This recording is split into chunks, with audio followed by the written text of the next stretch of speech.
Hello, everybody, and welcome to Adobe Live. My name is Flynn. Thank you so much for joining us. We're coming to you live from here in Australia, but maybe you know our guest from maybe you're overseas and you know our guest.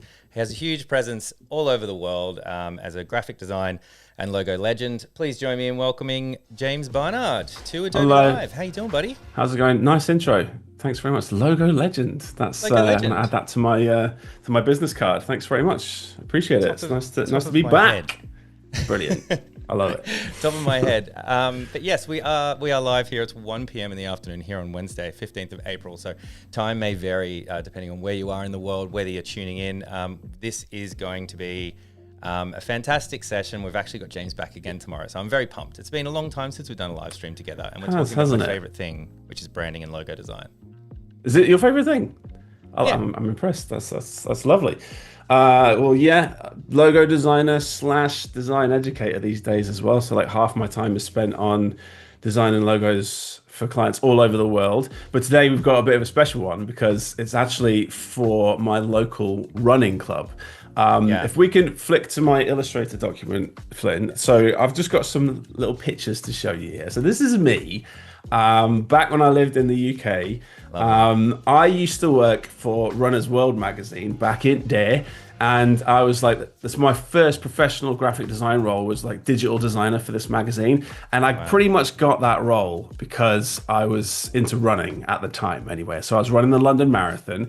Runner's World were very keen to have people who actually were runners as employees, so we could, try out gear and do race reviews and things like that. And I used to be a pacer for the London Marathon in a previous life. So I've run the London Marathon 6 times, 3 times as a pacer. Wow. So top left there, that's me with my little flag on my back. Bottom right down here, it's a pretty pixelated photo because it's from absolutely ages ago, but that's me running the 4:48 pacer group in the London Marathon. And we even had these little cards made of us, these little top trumps cards of like what my PB time was.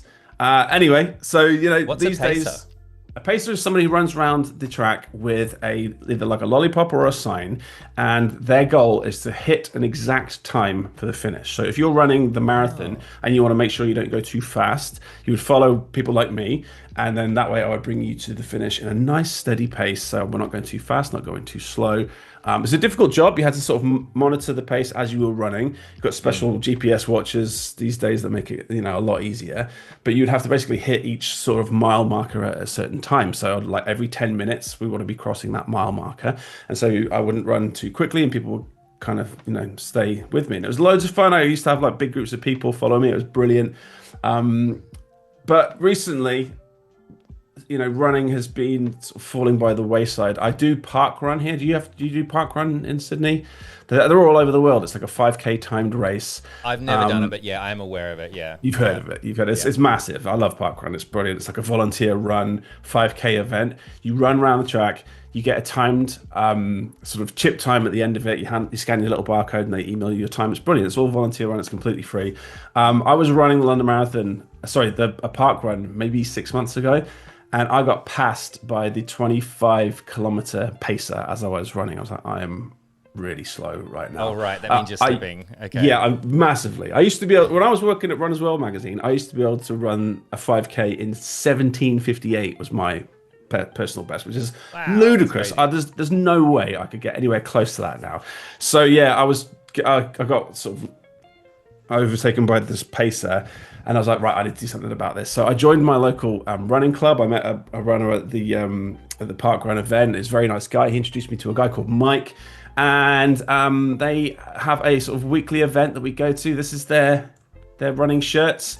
So, I got invited to this club and I've been doing it for about sort of 6 months now. It's a lovely group of people. But they're about to get their t-shirts reprinted. And I thought, why not redesign the logo at the same time? I can offer this service for them for free. So yeah, this is my sort of Illustrator document. By the way, when I work on a project in Illustrator, I always start a project from my client logo ideas.ait template file, which looks like this. And the reason that I work from a template is because I can change my defaults inside here. So I can change things like default font styles, default graphic styles, and it also is set up with this sort of 42 artboard layout and a lovely little grid. And I've got things in here to remind me to do certain things, like put the old client logo in there, the success statement and brand nouns for a project. So I like to work from a list of nouns that I've pre-approved with a client before I start working. So this is what this looks like for this project. So this is the old client logo. They've got the RWF sort of acronym in there.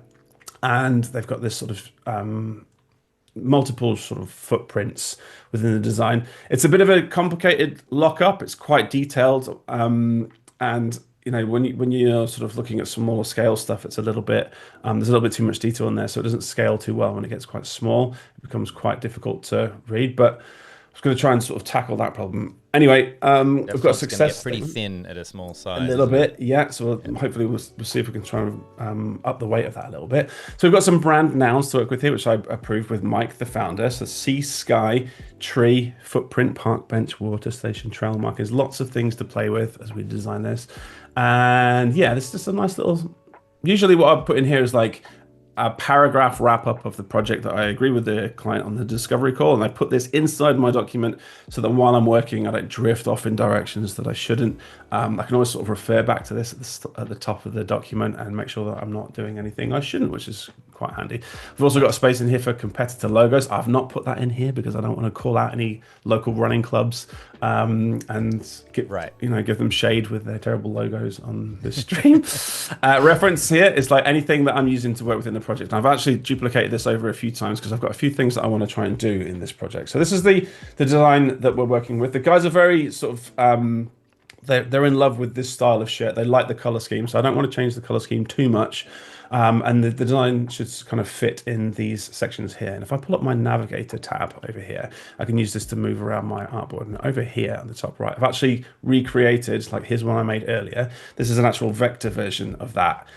So we can plonk the logo in here later on to see if the design holds up in their t-shirt design.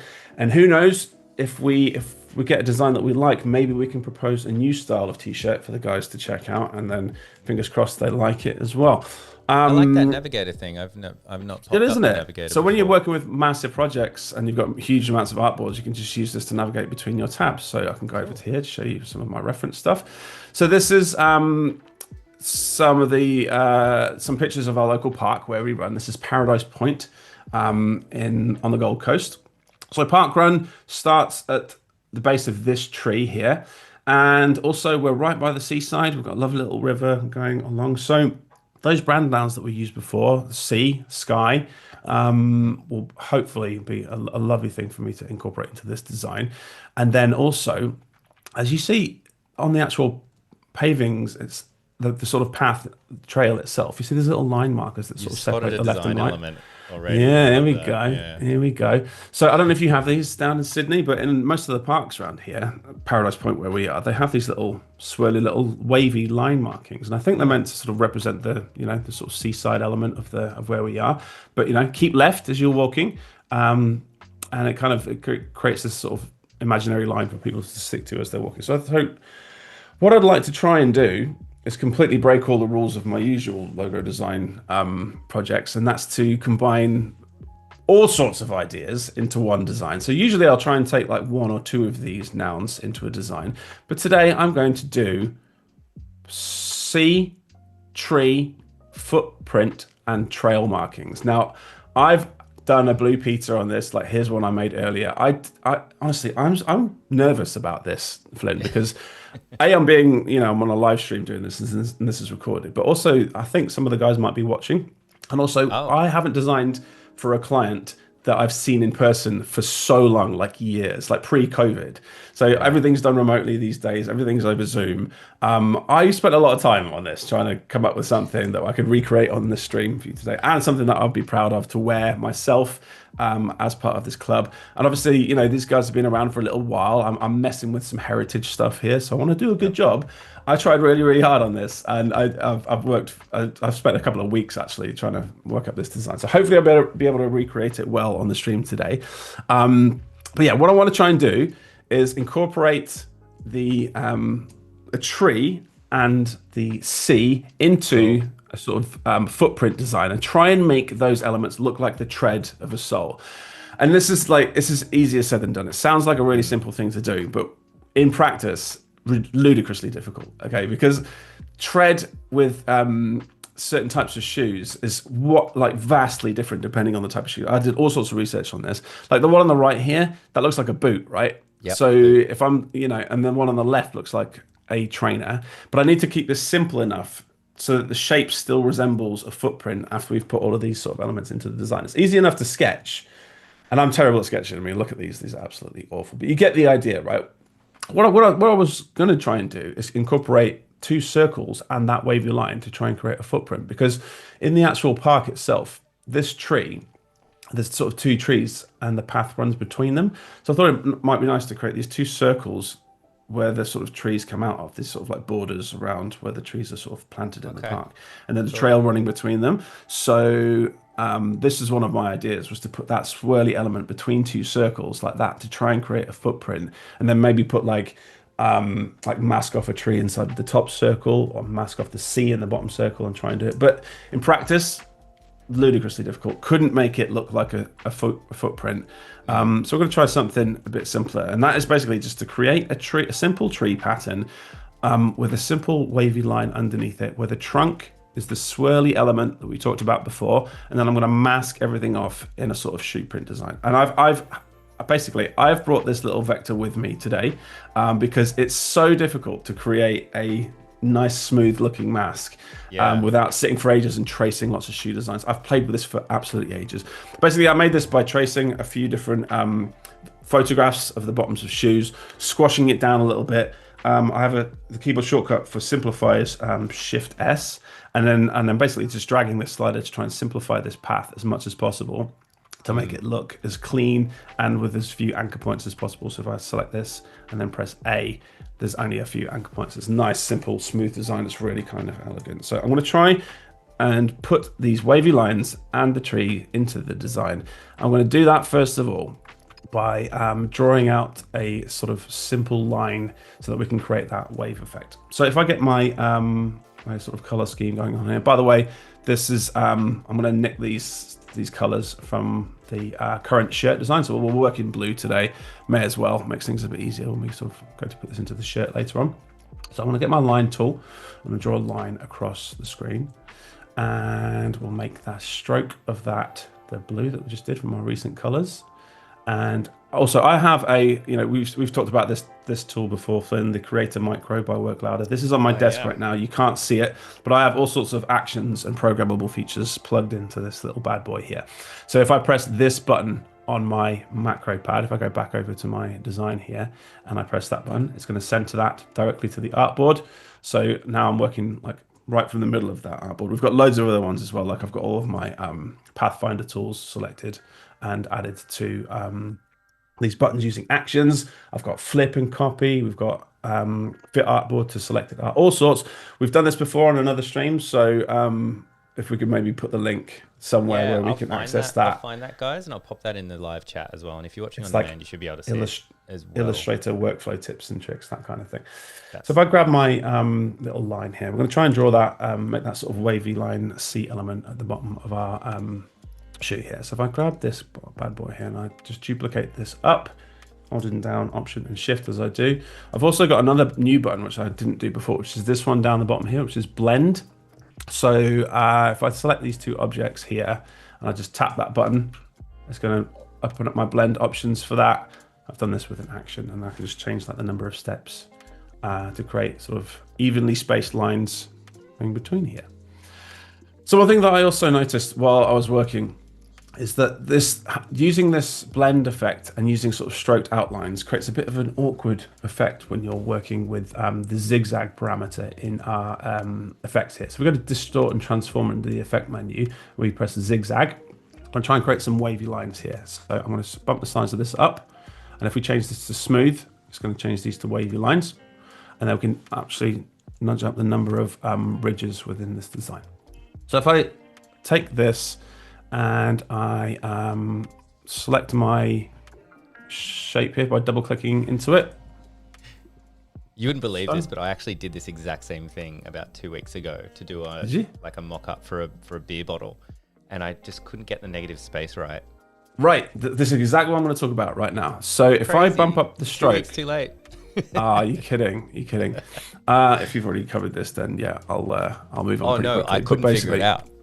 okay, I'm well, keen. here's the solution today. So I'm bumping up the stroke weight at the bottom just to illustrate my point here. You see the gaps, the negative space gaps between these shapes. In my appearance panel, if I click on the zigzag effect and we can adjust this, if I change the size a little bit, you can see like the negative space it's creating isn't even between the Yep. designs. I want to create like a wavy effect with like negative space that's exactly the same between them. And it's creating this really annoying effect where it's, that's not what I want within the design. If I nudge the stroke down a little bit, you can see like it's pinching here in the gaps between. And I couldn't figure out for the longest time why this was happening until instead of using strokes within the effect itself, you do shapes. So let me just show you what I mean. So if I'm going to draw out a shape here, now it's automatically applied the same appearance effect that we had on before. So all I have to do is turn that off in my zigzag panel. I'm going to press Shift and X to invert the stroke. So we've got like a nice thick rectangle here. If I duplicate this down underneath, snap it to the bottom with my smart guides on, I'm going to make this white. So I'm forcing in my negative space here. I'm going to make this a little bit smaller. Shrink this down just a little bit so we've got a bit more room. Like so. And if I duplicate this down once underneath by holding down Option and Shift, let go. Now I just press Command D. 1, 2, 3, 4, 5. Let's do 6 of those. All right. I can stretch this out a little bit. Hold down Option from the middle and drag it out. Now all I have to do is go up to my effect panel and just apply that same zigzag effect that we had before, so I don't need to recreate it. I can just tap it on. Now it's got too many ridges in the segment, so all I have to do, because it's an uneven number of ridges, it's looking a bit awkward. If I just bump it up 1, and look at that, the gaps between them are now nice and evenly spaced. So I can then go back inside here, and I can go change the size a little bit to make it a little less, a little less crazy. But that's a good little starting point for our whole design here. You know what I did? I manually drew it. Did you? I just manually drew one a and then section and then duplicated, and then it was a lot of trial and error, and it wasn't like it's mathematically a weird correct. quirk, You but you're basically correct. Exactly. So you're basically sometimes, let's say if I wanted the spacing between the wavy lines there to be as exactly the same size as the blue lines, I would just make the white and the blue shapes exactly the same size and then apply that same effect. And it's kind of forcing in the negative space there. It's not relying on the stroke width to create that zigzag and pinching in the corners. It's forcing the white gaps in between. And that's a nice little workaround I found for this. Pretty smart. Clever. I like it. All right, I want to duplicate that over to a new artboard. So like Aaron Draplin says, vectors are free. So we're just going to duplicate and repeat. And then that way we're never, we can always go back to a step before. We're not working like deconstructively, if you will. I'm going to take this, I'm going to go to Object, Expand Appearance, and that's just going to expand that effect. So now we've got like if I go to outline mode with Command Y, that's an actual expanded effect. It's got this weird zigzaggy effect happening on the sides because the zigzag is being applied to the vertical edges of that shape as well. So we can delete that. A few ways we could do that. We could just do like a mask, or we could do, some shape builder stuff to get rid of that. But I'm just going to leave it like that for the minute. Someone's just asking a quick question. Can you make a pattern out of that, or make a pattern template if you wanted to use that again in the future and you didn't want to recreate? So of a pattern of the effect? Yeah. Sure. You could. So there's a few ways to do that. You could probably, if I wanted to make this something like a repeating background pattern, I would make it nice and clean so that I know that it sort of repeats on the one edge. So if I can actually probably just do that now. I'd get rid of the white gaps between. This. Just going to delete all these because we don't need these anymore. And then what I would do is I would create a shape from the path point of one of these corners, from one tall path point to the next tall path point. Do you know what I mean? Yep. So that when it repeats exactly from the next spot. And then draw this down. And then if I select this, I could do something like Command 7, which is like a clipping mask. And now if I do Object, Repeat, and then Grid, we can then do some clever stuff where I can sort of nudge this up like that. And then move this over so that it connects. There's other ways to do this as well. There's like a repeat tool within Illustrator. Obviously, I'm working quite quickly, but that's a pretty fun way to do it. Yeah, and then that way you can sort of crop this off and make repeating patterns out of it. Anyway, we'll get off topic here. Let's go back. Undo. Where did I get to before I mastered it? I'm just going to leave this open for the minute because I want to keep these for now. And then one other thing I'm going to do is I'm going to bring this over using the actual object that we had the patterns on. Turn the zigzag appearance off, and I want to keep these as a shape as well because I'm going to use these to create the tree later on as well. All right, cool. I'm just going to delete these white spaces in between. So I know that these two patterns themselves are the same sort of vertical height and they have the same white space between them. So we've got zigzag variation and a line variation. The next thing I want to do is create that swirly little pattern here. So this is me taking pictures in the park. I want to recreate this in Illustrator so I can manipulate this and then put it inside that footprint design. So I'm just going to move over here. We're going to do the same thing that we did before. So we're going to draw a line down this time. I'm just going to give it a blue shape. Sorry, blue color to the stroke. Let's bump this stroke weight of that up to 20 points so we can see it. Sorry, it wasn't selected. All right, cool. So we can do the same effect. If you do apply the zigzag, exactly the same as what we did before. I'm going to bump, select the zigzag and properties here, and we'll just change the number of ridges down until we get closer to what we want. There it is. Perfect. Now that's an appearance effect. So I've added that effect in the appearance panel. So if I press Command and Y, it's still behind it is the actual line itself. So the actual shape, the actual object itself is a line with a stroke with the appearance zigzag effect applied to it. If I want to start tweaking the line itself, I need to expand that appearance effect. So if I go to Object and Object Expand Appearance, that's going to change that to a stroke. So that's the difference between expand and expand appearance. Expand is changing something that is very basic, like a stroke or a fill into an outline vector or a stroke. And expand appearance is flattening everything that we've done inside the appearance panel. So that's the difference there. Sometimes people get a bit confused between those two. All right. If I press A with this selected, I can see the vector points. Now I need an extra one in there to create this kind of S shape, and it doesn't have it at the minute. And I want to create an anchor point directly between those two, exactly between them. So in order to do that, I go to Object, Path, Add Anchor Points. And all that does is create extra anchor points in between those two gaps, exactly where they need to be. So rather than trying to measure it and finding the exact difference between them, you can just use Add Anchor Points. And now I can delete the top one, boop, delete the bottom one, and now we've got our S shape, that sort of nice. This little bad boy here, but it's obviously it's got a pointy top and a pointy bottom, so we can apply a width profile to that shape. So if I grab this here and I go up to my width profile up here and I change it to width profile 1, there we go. Got a nice shape that looks like that thing in our park. I'm going to bump the stroke weight up a little bit so you can see. Man, my machine is crawling today. Okay, cool. All right, so we've got our I think we've got all the elements we need almost to pull this design together. The last thing I'm going to do is steal my lovely little footprint that I've pre-designed over here, because we're going to use this as a mask to sort of block everything off in our design.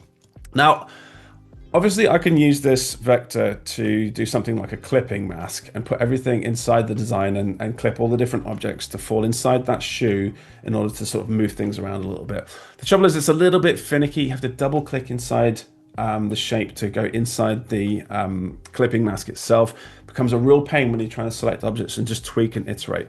So I'm going to perform a little step here, which will save a bit of time and hopefully will make things a bit easier when it comes to actually designing this logo. So I'm just going to draw a rectangle over the top of my artboard. I'm going to invert that, and then I'm going to put this path over the top. I'm just going to duplicate it over, and then I'm going to center it to this artboard. Where's it gone? Command Y to find it again. So center that to the artboard. I'm just going to bring the size down just a smidge. That. And then let's make this white so that I can see. You can see what I'm doing here. And I'll bring that to the front. Let's just send our thing to the back. There we go. So we've got our white vector over the top of our sort of like a rectangle here. On my macro pad, I have all these buttons set up, and this one right here is minus front, which is just under the Pathfinder tools window, Pathfinder, if you want to find that. So I'm going to select these two shapes, click my magic button. Now that's made a mask of that shape. It's basically put a hole in that rectangle that I can now place over the top of stuff in order to start designing this logo. So if I just put that back to the artboard, I love that. It's such an unconventional way to do it. Like, but well, yeah, then you don't have to worry about. Yeah. Basically, like, I obviously when I make the logo, I'll use a clipping mask and I'll cut it all out and make it nice. But this is such a good way of previewing it while we're working. So if I bring up my layers panel over here, and I'll just create like a new layer on the top, we'll call this footprint. I'm going to make this white, so you won't be able to see it now. See this little blue square? I'm going to drag that up with it selected to the footprint layer, lock it, and go back to my artwork layer. Now everything that I put inside this footprint layer over here, I'm going to duplicate this over, automatically now show underneath. So now we can start to build out our sort of footprint style shape. So looking at our sketches, I basically want to do this. I want to put the C at the bottom to make it look like the bottom of the tread. I want to put this stalk up the middle, which is our S shape, which represents the trail, and that's the sort of tree trunk. And then from the bottom of the C, we're going to make our tree shape using those lines to create some kind of tread. So let's just position this here. If I just do Command 0, can get rid of this and get rid of this now. So that's pretty cool. I might just group these guys together. And see how I can select everything because it's locked, and I'm not selecting the actual background pattern itself. So press Command G to lock those together. I might just move this like so it's kind of in that sort of tread shape.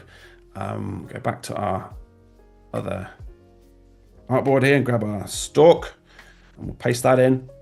I want to try and put that in the middle of the shoe shape as well. So I'll just nudge this up a little bit till it kind of goes to the top, and then I'll nudge it down a little bit so it's sort of kind of falling just into the C. I'm going to leave that as it is for now. I'm just going to nudge the stroke weight down a little bit. Oh, my machine doesn't like doing that. All right, let's grab our lovely vectors that we had before.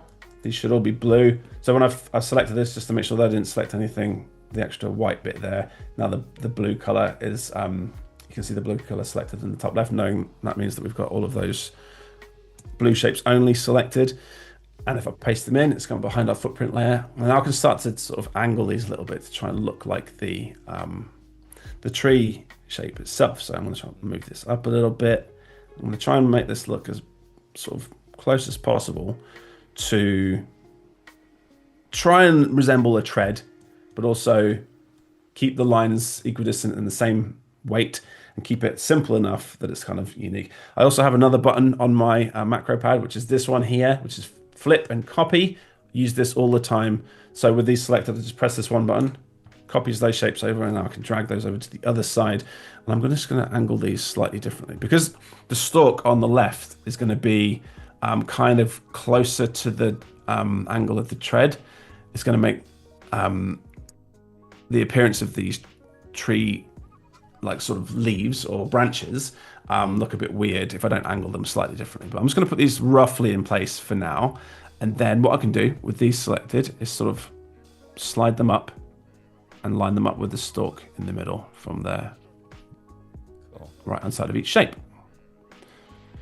So it's going to take me a second. So if there's any questions in the chat, I'm sure I'll be happy to answer them right now. There was a question. I was gonna save it to the end, but yeah, if you wanted to go ahead while we're going. Do it, yeah. Well, I know this question was asked a long time ago. What was the best or worst project you've worked on? Any project where I got fired. It's never a good one, is it?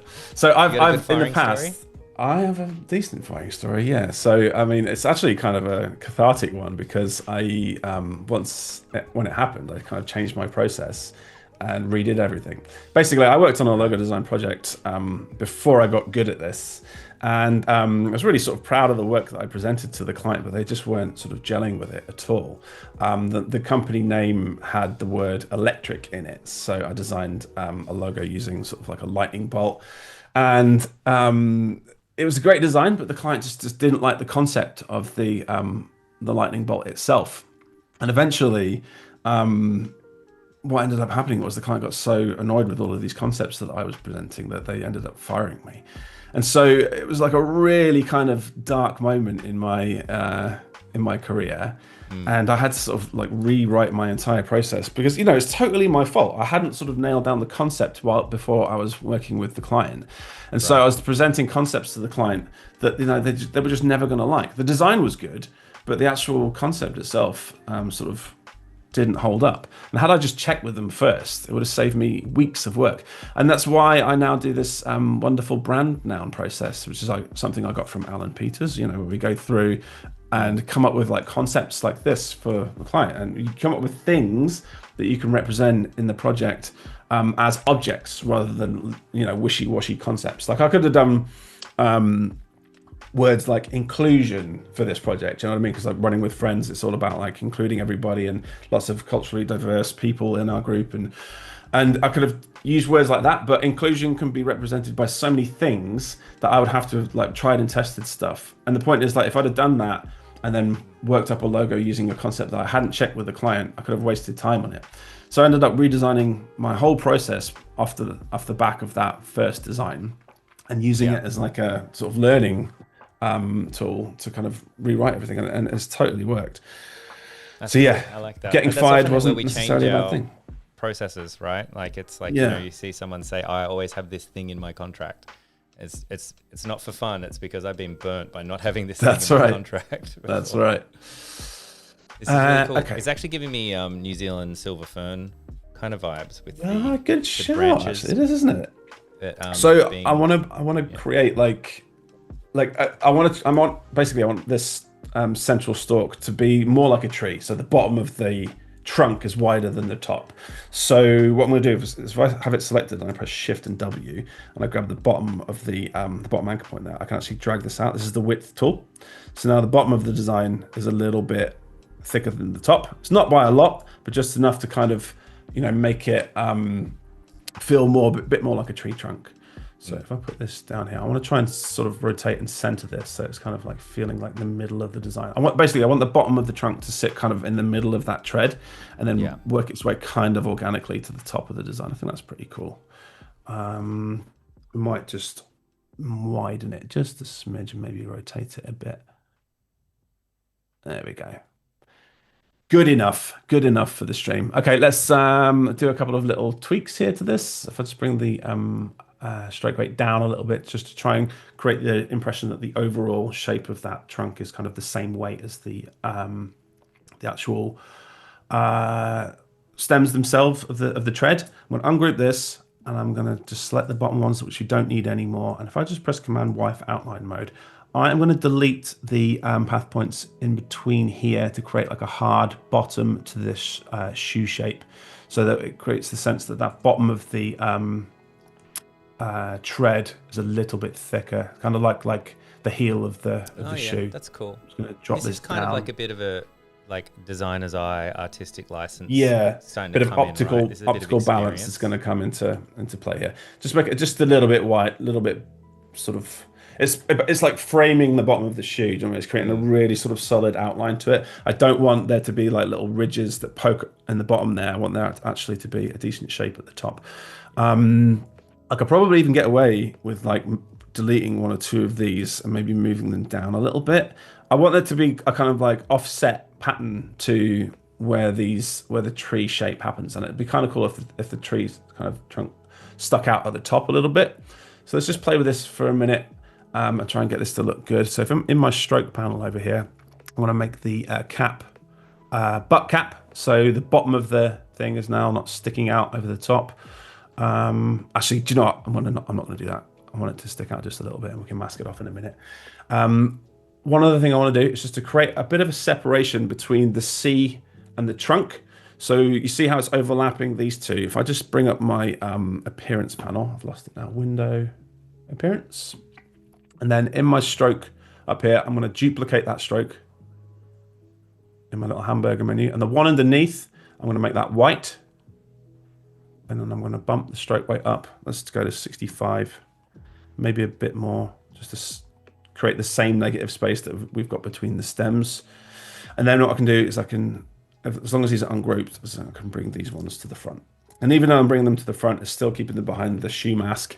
It's really handy. You know, I'm not having to double click all the time into Is that mask, coming in handy? Like just allowing you to kind of move things around way faster than click in and click out. Exactly. It would be a nightmare having to sort of fall in between and sort of double click into a clipping mask all the time to create this this sort of pattern and to be able to tweak it nicely as well.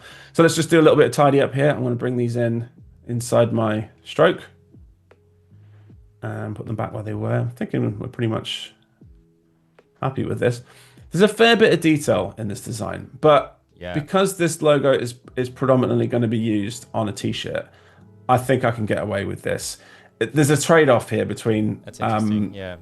You know, usually with a client, an actual client project, I would make this as abstract as humanly possible. But honestly, trying to figure this out was actually really difficult. Like trying to create like a design that looks like tread, has a bit of meaning behind it, plus you know, looks good on a t-shirt. It's not an easy thing to do. Yeah. All right, that's looking pretty good. I'm pretty happy with that. So it's basically, here's our concept: the tree coming out of the sea with the sort of the line shape, all encompassed in a footprint. I'm going to turn off if I go to my layers panel, layers, I'm going to turn off the lock from our footprint layer. I'm just going to copy this onto a new artboard, just so we have this as a backup. And I'll bring this over here with Apple F. And then drag this down. Now I'm going to start creating the actual logo itself, flattening things up, masking things off, and then creating one actual vector. So the first thing I'm going to do is select my, oh no, I think I've just moved that all to the footprint layer. 1 second. Let's select everything like so. By the way, this is a really handy tool. If you just want to select something inside the your marquee, so if we go to outline mode and I just want to select my design, not the background pattern, if I press E before I let go, it only selects everything that's enclosed in that. So it's not grabbing my actual outline layer as well. It's not grabbing that mask. It's called enclosed mode. It's a very handy little tool. And now I'm just dragging all of that selected work down to the artwork layer in my layers panel. And now I can lock my footprint layer again. There we go, and it's not selected. Did you guys know that, chat? Is that just me? I didn't know that one either. I would be select all and then hold down and deselect the stuff that you don't want. That's right. Let's say if I'll do that again, just so you understand what I'm doing there. If I want to select that, just the squiggly line inside the shoe there. If I grab my marquee tool, you know it's got the shoe selected. Just tap E. See the little bracket that goes next to the mouse cursor? Bang. Only selects what's inside there. Doesn't select this as well. Pretty cool. Pretty handy. Nice. Okay, let's go back to my artwork layer. We're going to use this as our design layer. Let's just take off the top two just to see how that looks. Nah, I'll put it back. Okay, so I want to basically flatten this into a vector that I can now sort of add it. If I was to throw this on top of a design right now, like my t-shirt design, it would look absolutely awful. It would look like that, which is not what we want. So what I'm going to do is not using the mask just yet. I'm going to just flatten everything off and make it nice and sort of vector selectable. So if I expand the appearance on that, by the way, the appearance on this stalk layer is the stroke with a background stroke of 73. So I'll do object, expand appearance. Okay, that's made the stroke behind it a flat vector. I'm going to ungroup that. And now I want to deselect I want to cut that white section that's behind it away from the front two wavy lines. We can do that with the shape builder tool. So with the white bit selected and the two layers selected, if I press Shift and M and just hold down Option, I can delete the spaces between there. So now if we do outline mode, you can see we've actually cut away that section from the design. The rest of it's pretty easy. One thing I do want to do is just to get rid of that little annoying little overlapping bit at the bottom there. So I'm just I can use the eraser tool for that with Shift and E and just chop it away like that. Nice and easy. And then everything else should be a case of just selecting everything and pressing Unite on my little keyboard. There we go. So now we've got like a flat vector. It's not been masked off yet. And I'm not going to mask this off just yet. First of all, I want to create a duplicate of this. Just going to put it over here for the minute. By the way, you notice how you didn't see that a minute ago, I used InDesign a lot. And I don't know if you've ever used InDesign, Flynn, but if you press W in InDesign, it hides everything that's off the artwork. You can do that in Illustrator as well. If you go to View and then Trim View, and you just assign the keyboard shortcut W to Trim View, you can make Illustrator behave like InDesign by pressing W and hiding everything that's off an artboard. Oh, that's cool. If I didn't always use Illustrator and just have an absolute dog's breakfast mess on outside of my artboard, I would use it. But yeah. I'm a serial Okay, killer let's for leaving elements all over the outboard, the outside of the artboards. Me too. All right, let's go back to our layers panel, window layers, and we'll turn off the lock on our footprint layer. And now we're just going to create this last vector. I'm just going to use the shape builder tool for this. I don't think there's a quick way of doing this. We could use a clipping mask, but I want like I want a flat vector. So I'm going to hold down Option. I'm just going to drag everything that's outside of my footprint. And now I can just use the direct selection tool. Oops, daisy. Lock that footprint layer because it's on my different artboard. Direct selection tool to delete any additional anchor points that have been left behind. Delete. Why is that not deleting? Go, it was on the locked layer. And at the top here, we've got a weird little extra little bit that we didn't want, so I can just use the shape builder tool to get rid of that as well. Shift and M, and then Option and cut the top away. So press Command 0. Nice. So hopefully that is everything. And if I select it, you see how everything's blue in the color panel, which means there's no leftover artifacts. There's nothing white in there. And now I can just press Unite, and that is my final vector of that logo, Mark. That's awesome. So, I love that trick as well. You've done it a few times with the color, just like to double as a bit of a sense check. Is there any pixel? Is there accidentally a stroke there? That's a really cool kind of just extra little sense check that everything you've got. There's also, if I remember rightly, if you go to Object Path and then Cleanup, that's a good one. If you've got any redundant anchor points in there, it'll just get rid of them automatically on your design. Pretty handy if you've got like really messy objects and you want to make sure there's no like random vectors in there. So I can just paste this really quickly into my t-shirt and then put it in something like that. Pretty cool. Pretty nice. Now the t-shirt also has a back to it, so I'd like to create sort of a logo type as well if we've got time. So they've got this running with friends running across the top. Not the best typeface, let's be honest.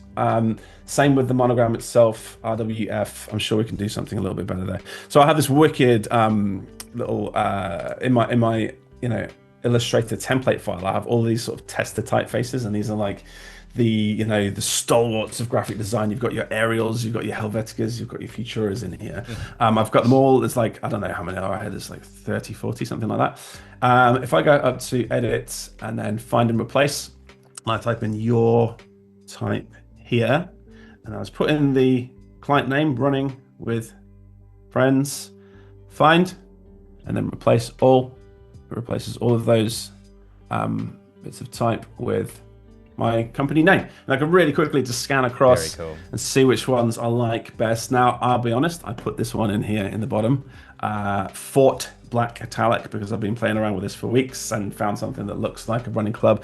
Nice bit of italicized font, creates a bit of speed, creates a bit of, dynamism within the design. So I'm going to take this bottom one and we're just going to work with this one straight away. So I want to create like a really quick logo type for this design. So if we do running with friends, I'll just go in my character panel over here and just click the all caps, and then I'll also create a monogram as well. So RWF acronym. All right, working quickly now. I've only got like a few minutes left, haven't we? I'm going to outline this, Shift Command and O, and we'll just make this blue. And I want to ungroup these guys as well. So Shift Command and G to ungroup them, and I'm just going to group the top one and then group the bottom one. I want to line up running with friends underneath my RWF acronym over here, but I want it to line up in a way, because it's italicized, I want it to line up the same angle. So I'm going to take my line tool here and just draw an anchor point from the top to the bottom of that typeface. Then with A on the direct selection tool, I'll select the bottom anchor point, drag it down, keeping it pink, which means it's a line extension. And then I can actually just make that pink just so we can see it. Bump straight way down a little bit. Whoops, got one more. And now I can take my running with friends, and I can line it up with that pink line. And then That's cool. using That's a my nice little shift, shift, and on the right hand side, just drag this in. It's going to be a weird optical balance for this one. I think that it needs to have, if I take the stroke off that just by pressing forward slash, we can see that the S feels like it's overhanging quite a lot because of the negative space of this. So I'm not quite sure where this is going to fall. It might fall somewhere. It could fall like that, which I don't think is very good. I think it's probably going to fall where the line would be coming down from the F there. So somewhere between, not the absolute end of it, because it'll feel like it's jutting out, but somewhere between there and there. I've seen people cheat by adding like the square full stop at the end to like kind of just be like, oh, it totally to needs fill that a little full gap. stop. That's a good idea. Maybe I should do that. Can be done. It can make it look worse. Yeah, I know what you mean. It's a bit of trial and error. Sometimes there's no substitute for just, eyeballing it. It annoys graphic designers because we all want formulas and maths for everything to work out nicely for us, but sometimes there's just no way around it. I'm going to take my squiggly line that we made before, shrink this down a little bit. I'm going to use this as a little element in the design to I press I and then I press shift. If the stroke is selected and I press shift, it's going to sample the color and apply it to the stroke itself, not make it a fill, which is really annoying. Shift in the eyedropper tool is really handy. And then we can just drag this across and try and sort of fill the type and see if we can create a nice little swoosh in the type itself to kind of add a nice little pairing with the logo mark and the logo type. So then what I want to try and do, something like that where we've actually got like a bit of a logo mark that can go with the design. So if I take this, just very quickly, I'll duplicate that down, convert that into a shape by object, expanding the appearance, and then I can take the shape builder tool and press option and just delete that white line from the middle of the type itself. A little bit extra on the end there. I forgot I left my guide in, so I can delete that guide. Hopefully when I grab that, everything's blue. It's not, because I've got this little bit extra left over in the W there. So I can just in delete. practice. Yeah, I see. So what's left over now? So now if I select everything, something still isn't quite blue. It's there, right there. Delete that away. Whoops. Zoom back in on that. All right, one more time. Now it's all blue. There we go. Nice. Unite that together. Let's copy that over to our shirt, and we'll throw that over here. And there you go. Something nice for the back of the shirt as well. If we've got a couple of minutes, Sure. I can just show you very quickly. I've actually got a couple of mock-ups that we can sort of bang this straight into. Nothing too different to what we've got in Illustrator, but I can just poke this straight into my Photoshop mock-up. We'll do more of this tomorrow, mocking the design up on actual mock-ups, so we can sort of sell this into our clients better. Tomorrow we're going to talk about actually how I would present this to my clients, and actually how I did present this to the guys inside the Running with Friends running club. Nice. There we go. Oh. Wrong layer. There we go. Something like that. Window, arrange, 2 up vertical. There we go. It's cool. Side it's a nice side. name to work from as well, isn't it? Like, it's very inclusive. Yeah, it is. It's a lovely little thing they've got going on there. I'm proud to be a part of it. So there we go. Something to work from tomorrow. I'm going to try and come up with some badge variations of this. Maybe propose a new t-shirt design using the element that we made, that we duplicated before we got rid of it. This section here, we can expand that up and make it really nice and big for the background of a t-shirt.